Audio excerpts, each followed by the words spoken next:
Bolsonaro sabe escrever? Primeira pergunta que fica. Não, não, óbvio que não foi ele que escreveu, né? Óbvio. Sim, isso aí é questão. É muito claro que não foi ele que escreveu, né? Absolutamente. Vamos ler aqui o que escreveu o Jair Bolsonaro para a Folha nesse domingo. Ele que vinha sendo entrevistado nas últimas 3 semanas, né? A Folha está abrindo um espaço enorme para o Jair Bolsonaro, né? Acho que com a volta do Trump, eles ficaram com saudade do Bolsonaro, xingando os jornalistas deles, ameaçando as mulheres que iam entrevistá-lo. Escrito aqui por Carluxo, ou pelo Weingarten, ou pelo Chat GPT, não sabemos. A gente só sabe que não foi o Bolsonaro que escreveu esse editorial na Folha que saiu no domingo. Eu pensei que o editorial era aquela parte branca em cima que você mostrou aqui, agora. Né? Esse aqui é o que ele escreveria. esse aí é de próprio punho do Bolsonaro. Esse aqui é o que o Bolsonaro escreveria, tá? Agora, o que escreveram para ele, aceitem a democracia. O povo tem escolhido a ordem, o progresso, a liberdade econômica e de expressão e o respeito às famílias e à religião. Os ventos da democracia sopram com direção e sentido bem definidos. Na Argentina, no Brasil, nos Estados Unidos, a maioria dos eleitores escolhe candidatos, partidos e programas da direita. Alguns analistas e cientistas políticos, pouco confortáveis com as soberanas decisões populares, tentam apresentar muitos desses movimentos como se fosse uma guinada ao centro. Não é. Basta prestar atenção às propostas ultimamente aprovadas nas urnas.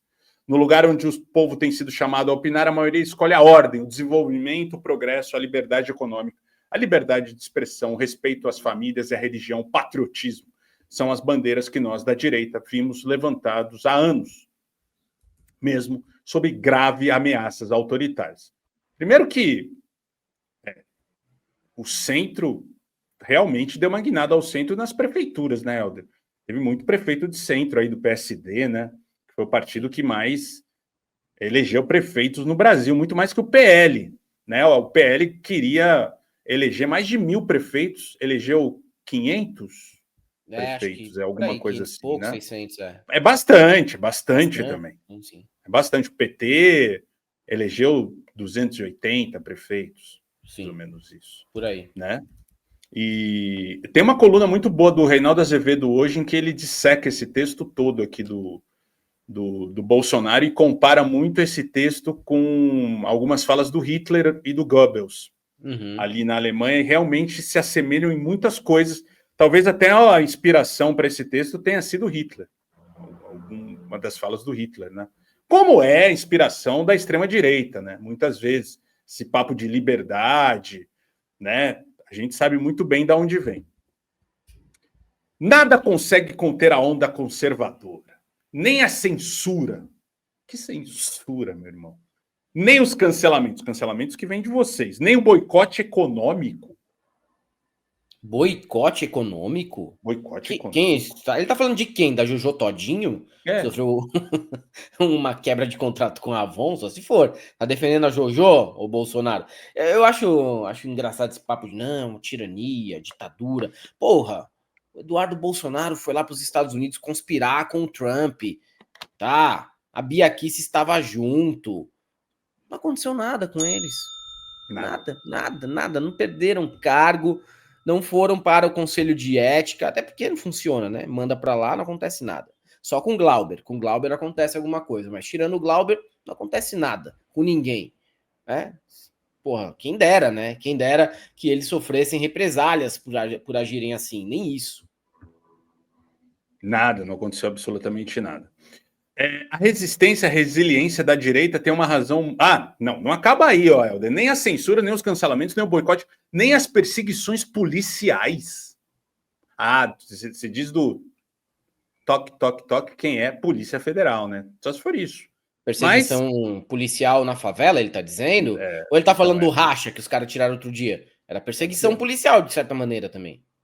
Nem as longas, arbitrárias e injustas prisões, que o senhor tá solto, não tem... Arbitrário? O Bolsonaro não sabe o que significa arbitrário, mano. Isso aí não foi ele que escreveu, não. Tem uns termos aqui nesse texto, tsunami. Ele não sabe usar a palavra tsunami no texto. Imagina ele falando de tsunami. A onda gigante lá, meu. A onda lá que saiu, pegou todo mundo na praia lá, levou as barraqueiras, tudo, pô. As ondonas lá gigantes na Indonésia. Não lembra, não, daquela época? Do tsunami lá, velho? Sei lá, aquela porra. Tá bom? Tá ok? Isso aí foi o Felipe G. Martins que escreveu. Claro, e aí você vê aqui que coisas, né, estamos vendo na nossa democracia brasileira, um jornal como a Folha de São Paulo, fazendo como acontecia nos anos 80, com Pepe Escobar, que copiava texto de outras publicações gringas, né, para falar sobre música. O Bolsonaro agora não é o Bolsonaro que assinou. Ele assinou, ele não escreveu, ele assinou, mas não escreveu esse texto, e a Folha de São Paulo comprou. Assim como uma vez que eu fiz uma entrevista com Ozzy Osbourne, Helder. Olha que legal. Por e-mail. Qual é a chance do Ozzy ter respondido esse e-mail? Nenhuma. Imagina. No máximo, mano, se você deu sorte, quem respondeu foi a Kelly Osbourne, que respondeu pelo pai. E se não foi a Joan Osbourne, tá? Que respondeu isso aí pra você. Não, chance nenhuma do Ozzy ter respondido, assim como chance nenhuma do Bolsonaro ter escrito esse texto. Sim. A resistência e a resiliência da direita tem uma razão muito simples. Nossas bandeiras, mesmo sob ataque do grosso dos veículos de comunicação, pois está dando espaço para um vagabundo inelegível, um golpista, né? Então não tem nada a ver ataque dos veículos de comunicação, muito pelo contrário. E de seus jornalistas, né, expressam sentimentos e anseios mais profundos na maioria da sociedade. E nenhuma medida administrativa ou repressiva tem sido capaz de modificar essa tendência. Pois quando uma ideia ganha a alma do povo, é inútil tentar matá-la simplesmente por meio da violência. Quem é violento? Quem falou que ia fuzilar a petralhada? Quem falou que precisava matar 30 mil, inclusive o Fernando Henrique Cardoso? Foi esse vagabundo aí do Bolsonaro. A moda é nos acusar de inimigos da democracia. Pô, quem tentou um golpe por 4 anos deveria. Mas quem mostra a dificuldade de aceitar a democracia é a esquerda, quando a maioria do povo decide por caminhos diferentes do que ela gostaria. Basta olhar a reação da esquerda às suas derrotas. Vamos olhar, Helder.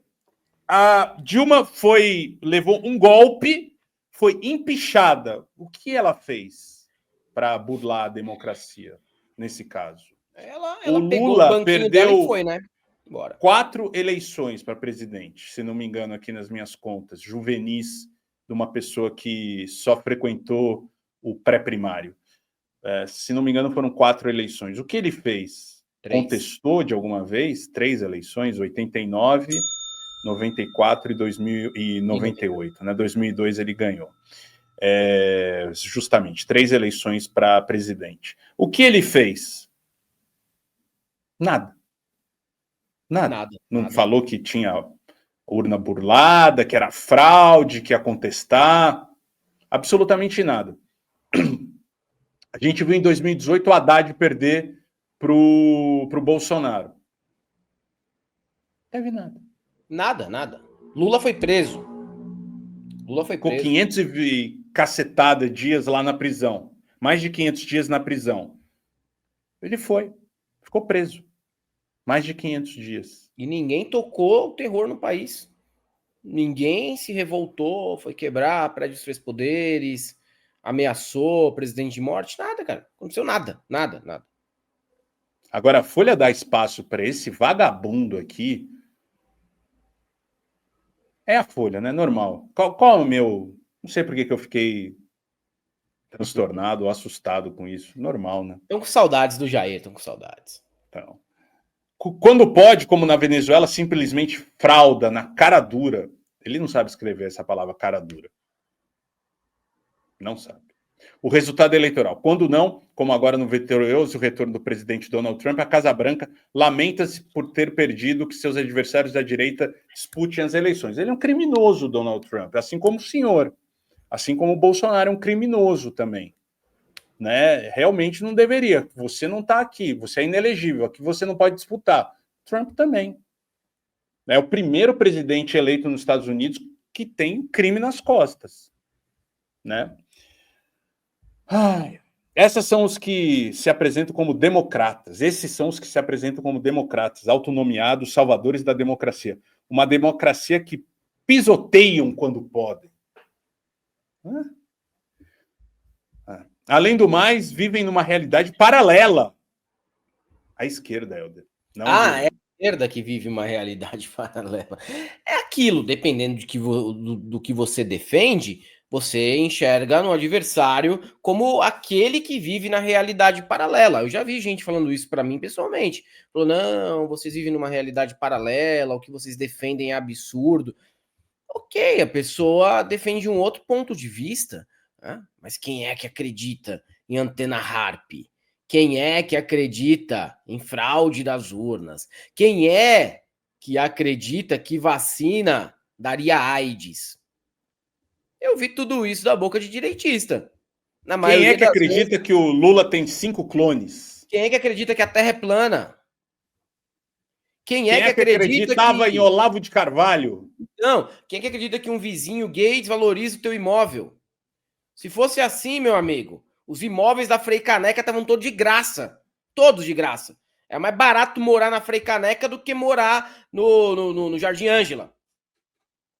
E não é Vocês que acreditam em tudo isso, cara. Vocês acreditam em tudo isso.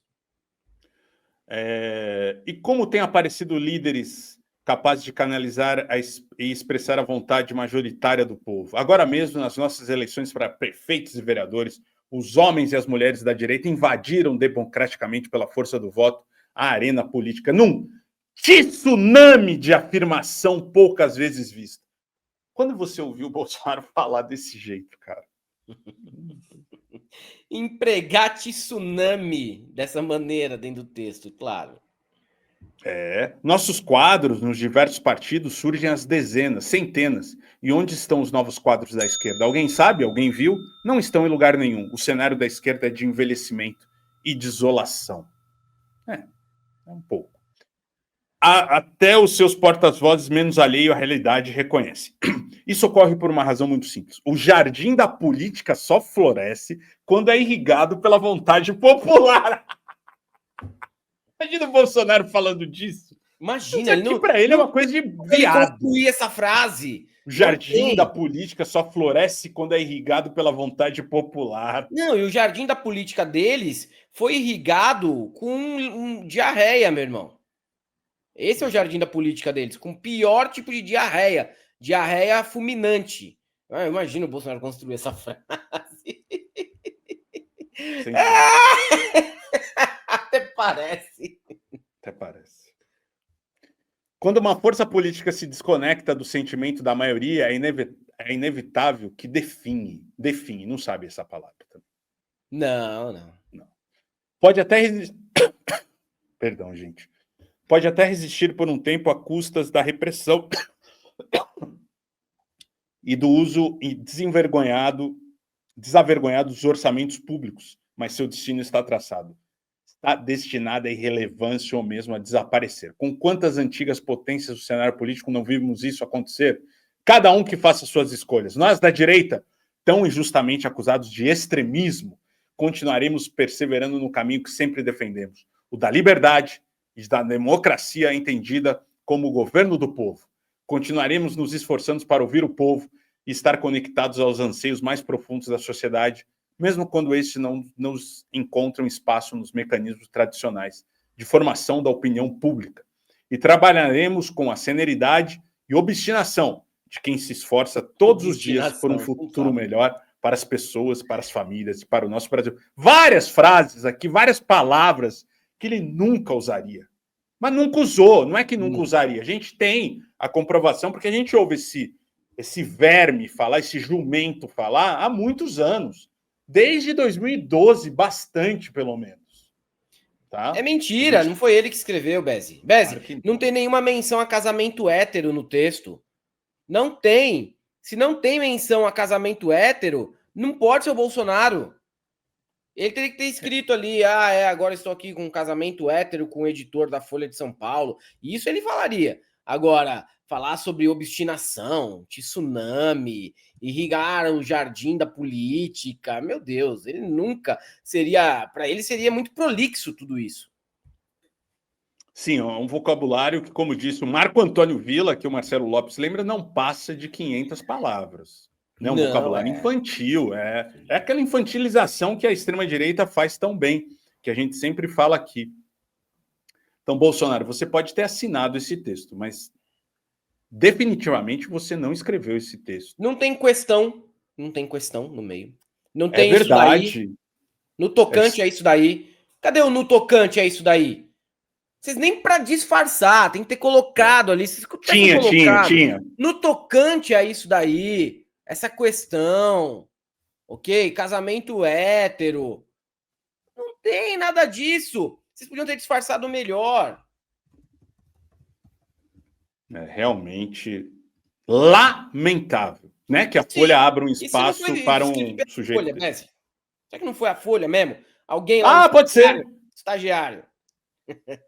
Estagiário. Falou, sabe o Bolsonaro, então, ele não consegue concatenar duas frases, então ele não sabe escrever. Mas na realidade, ou foi o Felipe G. Martins, ou foi o Weingarten, ou foi o Carluxo. Não foi o Carluxo, que dá para compreender algumas coisas aqui. Não foi o Carluxo. Carluxo não. Ou ele mandou e-mail lá, né? No tocante é isso aí, tá ok? O Alexandre de Moraes, cabeça de ovo, tem que ser preso. Aí a Folha foi arrumada, né, para esse texto aí, ele aprovou. Tá bom, não conseguiria fazer melhor. Basicamente isso, mandou um e-mailzão ali, né, foi pego de surpresa a jair.bolsonaro@gmail.com, mandaram lá, o Bolsonaro respondeu, né? Ele só fala por meio de áudio no WhatsApp. E quando ele quer responder sem mandar áudio, ele só manda os emojis assim de. Sim, a gente já viu aqui. Já viu, Ele não escreve. O Sérgio Lucas fala: tem foto do cara mostrando caixa de remédio para uma EMA, como se estivesse mostrando o Zap em um jogo de truco, e ainda querem que a gente acredite que os caras sabem formar uma frase. É verdade. Quem confiou que ele escreveu isso daí pode se internar, porque não tem a menor chance dele ter escrito.